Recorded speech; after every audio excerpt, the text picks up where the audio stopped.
Magandang araw! It's me again, Boom, and welcome to my YouTube channel!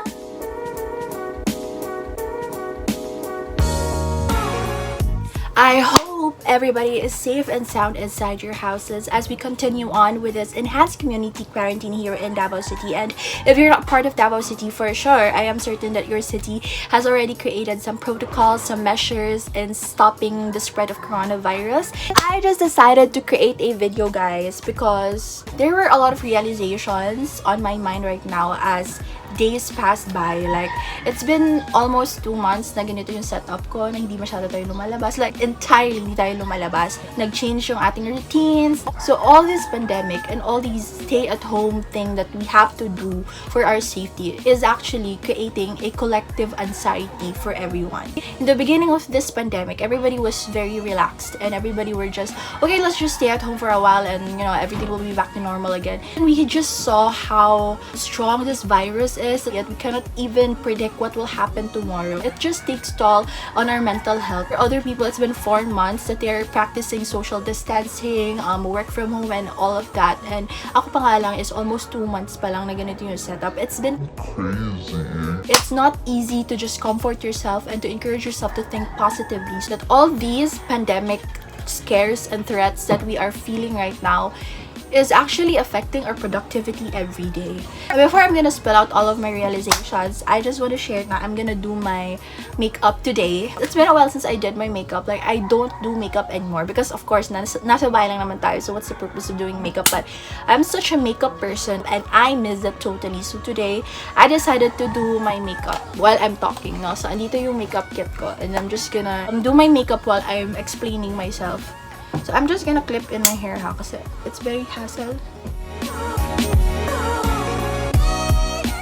So in today's video, I just want to share about how all of these pandemic has affected our productivity and our mindset. I'm talking in behalf of those people who are like me, who have changed their lifestyle from office life to work life. And I just want to share my, perception about it, because I don't know, maybe there are also other people who have felt the same way and can't even express it. Na hindi ka lang nag-iisa, because I can feel you, girl. I just want to share, na in the beginning of the pandemic, like what I said earlier, nasabi ko na I wasn't really scared at all. I have faith, and I have faith, religiously, and faith to our government that we can survive this thing. But as days pass by, you can see naman talaga in the news, in social media, that the number of people who are affected is, increasing every day. Sometimes nahahappy na lang tayo kapag sa city natin may araw na walang positive case reports or walang death, But there's really no certainty when it comes to this pandemic. And it's just so saddening that we arrive in that certain situation na parang nagka-countdown tayo kung ilan yung mamamatay today, ilan yung magpa-positive case today. We don't know when this will stop. We don't know when things will get better. We don't know what will happen tomorrow. We don't know how much money do we have left for us to survive. And that uncertainty, sometimes creates collective stress to us. It's not good. As someone like me who is forced to do my work from home situation, I feel like I am forced to be more productive as ever. What I'm just trying to say is that our productivity level is being affected with this scare and threat caused by coronavirus. Like, we need to force ourselves to be productive at home, even though wala ka namang kailangan linisin. You feel like you are worthless kapag hindi ka maka-workout today. So our mind is being programmed to prove our self-worth.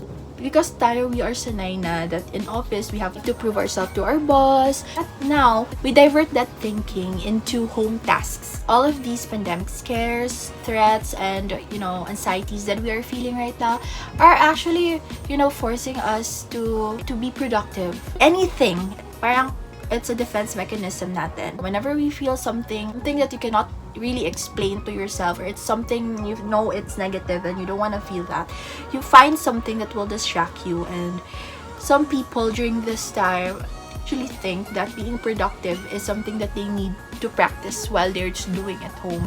In the first few weeks of this home quarantine, I did my best to do my exercises. I did my best to do my journaling. I did my best to read books, to wash my clothes, to clean our house, and whatever.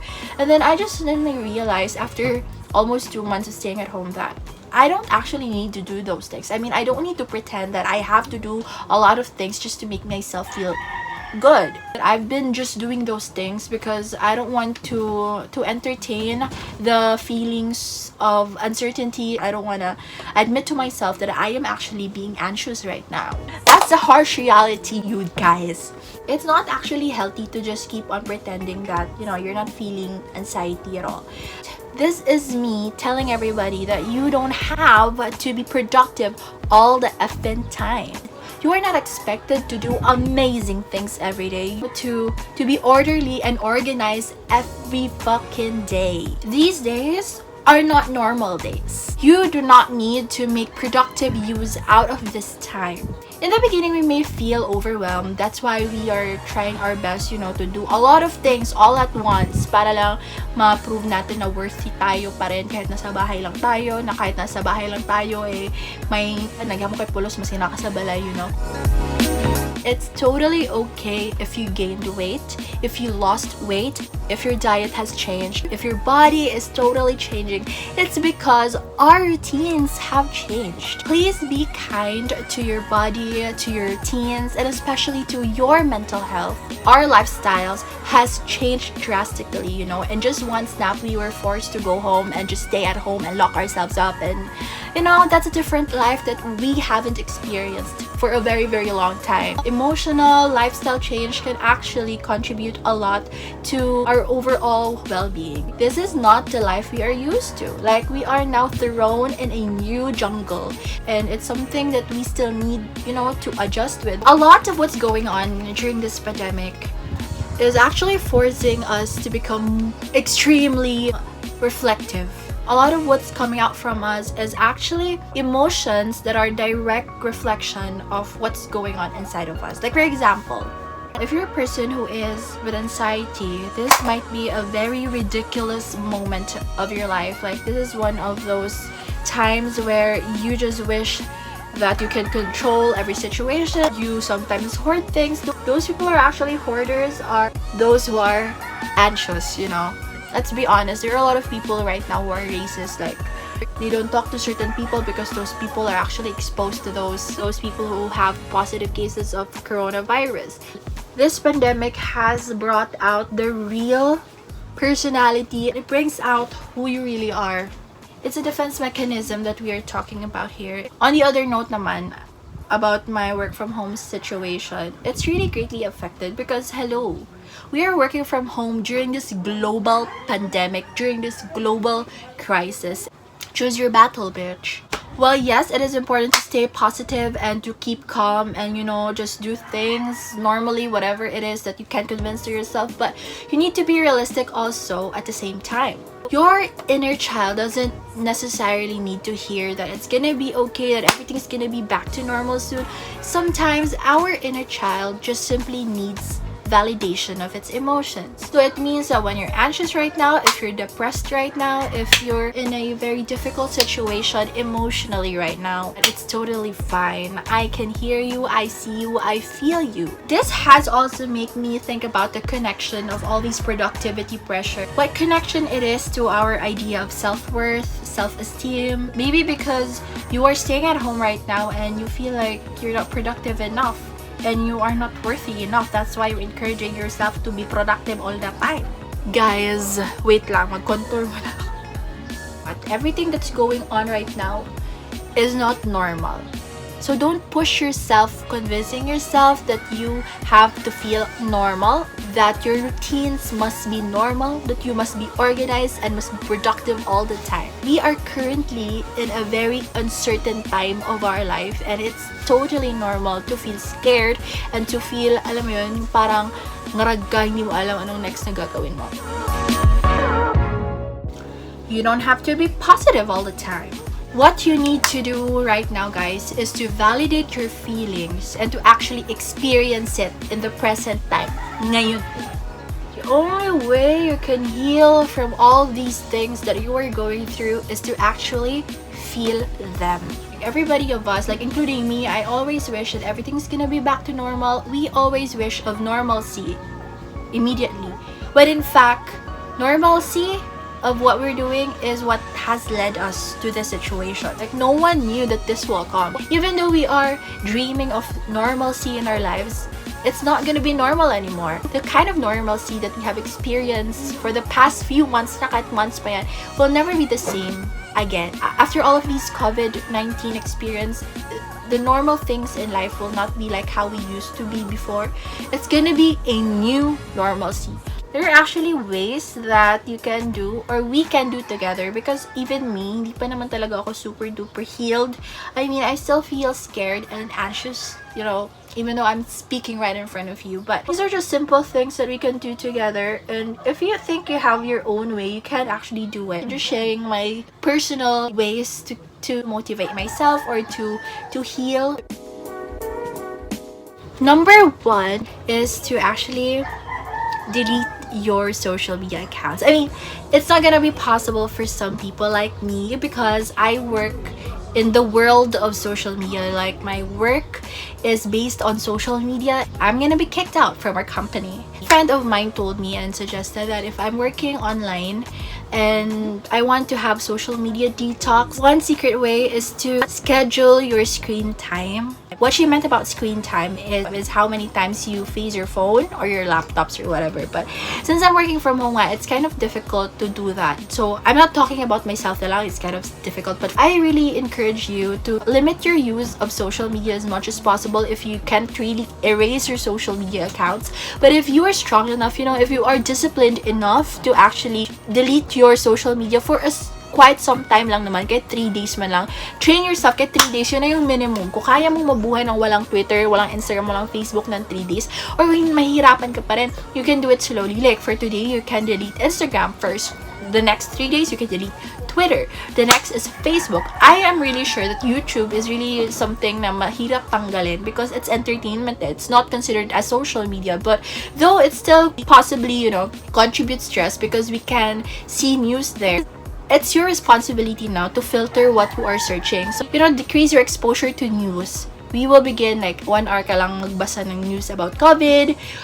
During this hour ka lang pwedeng magtingin ng news about COVID. Many people are actually so attached and addicted to COVID-19 updates. And it's not healthy because it's gonna affect your mental health. You're not gonna be able to do your normal things that you do at home kasi you're very stressed out. You wanted to know first kung anong nangyayari sa labas, you know? And another tip is to localize your news exposure. You don't need to absorb all the negativity and all the news worldwide. Like, problema na ng Italy yun, okay? Problema na ng Manila yun. You have to localize. Siguro kung taga Davao ka, Davao City lang. Or if you want to really minimize pa talaga, you can look within your cluster lang kasi dito sa amin clustering na. Remind yourself that you are safe. It doesn't mean that you have to be very confident that hindi ka na mahahawa sa sakit na COVID. Okay. It's about mindset lang. Because if we keep on thinking na, aba, baka mahawa ako, aba, nakakain ako na, baka mahawa na ako, aba, lumabas ako na bahay, mahawa na ako. It's not gonna help you at all. It's gonna just, you know, put your blood pressure high, and it's gonna, you know, take a toll on your health. It's not just about your mental health, but your overall well-being, including your blood pressure, about your heart rate, ganun. Of course, we are in this very global health crisis. It's really, really difficult not to entertain thoughts about that. But you have to help yourself. You know, you don't need to spend the whole day complaining and being worried about stuffs. Yun lang. If you know and you're confident that you're actually doing social distancing, if you know that you are avoiding going outside already, if you have all the food in your house, if you have enough food in your refrigerator, if you have a roof on your head, if you have water to drink, if you have internet, okay, may internet ka na, diba? You have to be thankful. You are very blessed to have all those things in your house that you don't need to go out all the time. My number 3 tip is to hone your spirituality. Lean on your spirituality instead of focusing on what worries you. And search on Google. Ang rami sa Google. Mga free meditations, gano'n. Right now, yung tinitingnan ko na free meditation is yung healing your inner child. You just search that online. Makikita nyo yan. And it's very, very, very, very, very, very, very, very helpful. It's actually stress reliever sometimes. You just simply put on your headphone and just listen to it. Magpipicture lang naman ako. Sa selfie lang ako mamaya kaya nang makeup ako. So, last touch na lang tayo, no? It's just my lips.